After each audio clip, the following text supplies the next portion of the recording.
Celui qui cache ses transgressions ne prospère point, mais celui qui les avoue et les délaisse obtient miséricorde. Proverbe 28, 13. Les conditions auxquelles Dieu accorde sa miséricorde sont simples, justes et raisonnables.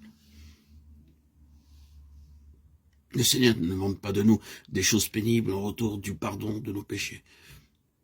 Il n'est pas nécessaire d'entreprendre de longs et durs pèlerinages, ou de se soumettre à des mortifications pour gagner la sympathie du Dieu des cieux, ou expier nos transgressions.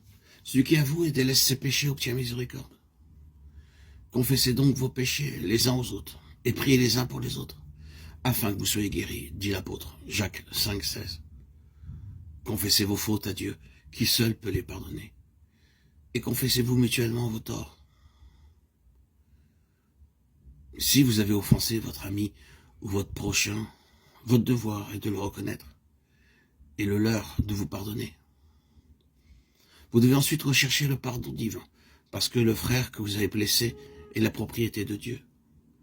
En l'offensant, vous avez péché contre son Créateur et Rédempteur. Le cas est alors porté devant l'unique médiateur, notre grand souverain sacrificateur qui a été tenté comme nous en toutes choses, sans commettre de péché. Hébreux 4, 15. Qui est touché du sentiment de nos infirmités et parfaitement à même de nous purifier de toute iniquité. Ceux qui ne sont pas humiliés devant Dieu en reconnaissant leurs péchés n'ont pas encore rempli la première condition de la réconciliation.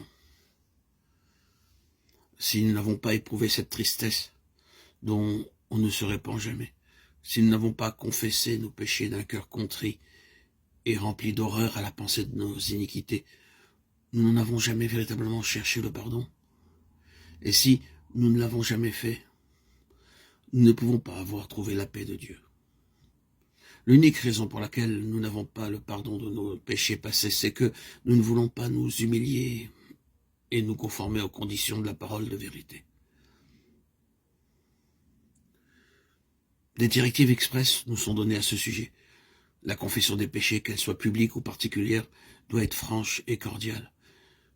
Il ne faut pas qu'elle soit faite d'un air détaché, à la légère, ni imposée à des personnes qui n'ont pas encore appris à abhorrer le péché.